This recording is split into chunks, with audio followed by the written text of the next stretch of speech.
अरे बहू रानी तो सारा सारा दिन कमरे में बंद रहती है, कोई काम भी नहीं। मैं तो बोर हो जाती हूँ, क्या करूँ। तभी मीना की सहेली रीना उससे मिलने आती है। अरे मेरे घर का भी यही हाल है, बेटा ऑफिस और बहू कमरे में बंद, समय काटे नहीं कटता। लेकिन अब सच मानो तो वक्त ही नहीं है कि वक्त से रोटी भी खा लूं। अरे बहन, मुझे भी बता दे कौन सा जादू चलाया है। मैं भी अब जिंदगी के बचे कुचे दिन आराम से काट लूं। दीवारें देख देख कर तो बोर हो गई हूँ मैं। रीना मीना को एक स्मार्टफोन देती है।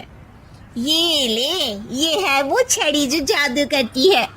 इसमें मैंने तेरा फेसबुक अकाउंट भी बनाया है, एंजल प्रिया के नाम से।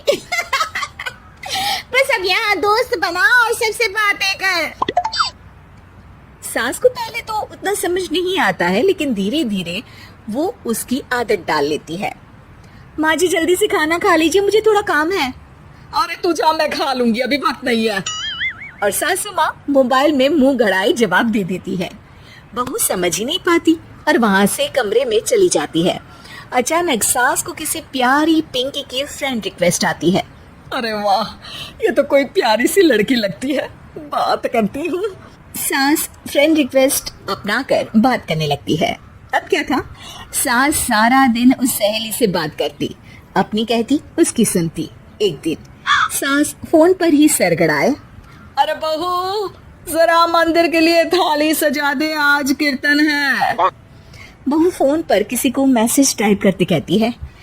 माँ जी क्या है, अब मुझे क्या पता कि आपको कौन कौन से भगवान की पूजा करनी होती है। तभी सास के पास कोई मैसेज आता है। अच्छा अच्छा ठीक है, रहने दे, मैं ही कर लूंगी। अब मैंने मना थोड़ी ना किया है, कर देती हूँ मैं। अब मैंने भी बोला ना कि थोड़ी देर में बात करती हूँ, तो मैं ही कर लेती हूँ, तू जा अपने कमरे में। बहू वहां से चली जाती है। सास मंदिर पहुंचती है और मंदिर की सीढ़ियों पर बैठकर सास फोन पर लिखती है। अरे मेरी बहू सारा दिन अपने कमरे में बैठी रहती है। वहां से रिप्लाई आता है। मैं आपकी बहू को तो जानती नहीं हूँ, लेकिन हाँ एक बात है, हो सकता है आपने उसे ताने दिए होंगे या फिर उसका दिल दुखाया होगा। ऐसा करने पर बहुओं का मन ससुराल से हट जाता है। याद रखिए, बहू और बेटी में फर्क होता है। सास घर जाती है और बहू से बड़े ही प्यार से बात करती है, उसके लिए खाना बनाती है, उसे गिफ्ट में साड़ी भी देती है। जिसके बाद अगले दिन, माँ जी चलिए, आज मैं भी आपके साथ मंदिर चलती हूँ, आते वक्त भोले भैया के गोलगप्पे खा कर आएंगे। अरे हाँ बहू, ये तो अच्छा है, चलो। सास मन में सोचती है कि उसकी फेसबुक वाली दोस्त कितनी अच्छी है। उसके समझाने से उसे उसकी बहू वापस मिल गई। वो बहू को अपनी दोस्त के बारे में बताने का सोचती है, लेकिन फिर चुप हो जाती है। बहू फोन पर टाइप करती है। मेरी सास मुझे नौकरानी समझती है, एक गिलास पानी तक खुद नहीं लेती। मन तो करता है कि बोल दूं, मैं बहू हूँ, कोई नौकरानी नहीं। वहां से रिप्लाई आता है। देखो, तुम्हारी सास को तो मैं भी नहीं जानती, लेकिन वो बुजुर्ग होंगी। पूरा जीवन उन्होंने घर गृहस्थी चूल्हा चौका में निकाल दिया। और फिर तुम ये भी मत भूलो कि जिस पति पर तुमको इतना गर्व है, उसे भी शिक्षा उन्होंने ही दी है।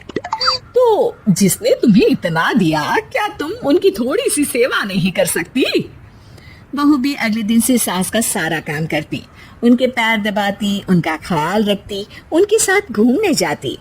एक दिन सास, बहू ये लो मेरा हीरे का हार। पहले तो सोचा था कि अपनी बेटी को दूंगी, लेकिन आज जब मेरे हाथ पैर में दर्द था तो तुम मेरा साथ दे रही थी। समय पर खाना पानी देकर तुमने ही मेरा बुढ़ापे में साथ दिया। उसके हिस्से का बहुत कुछ मैं उसे दे चुकी हूँ, लेकिन ये अब तेरा। बहू तो ये देखकर खुशी से उछली जाती है। वो सास को गले लगाकर कहती है, माँ जी आज सच में बहुत अच्छी है। भला हो उस एंजल प्रिया का जिसने मुझे आपसे वापस मिलवा दिया, वरना मैं तो हमेशा आपको गलत ही समझती। मैं तो सोचती थी काश वो एंजल प्रिया मेरी सास होती। क्या नाम लिया बहू? एंजल प्रिया तेरी फेसबुक फ्रेंड है?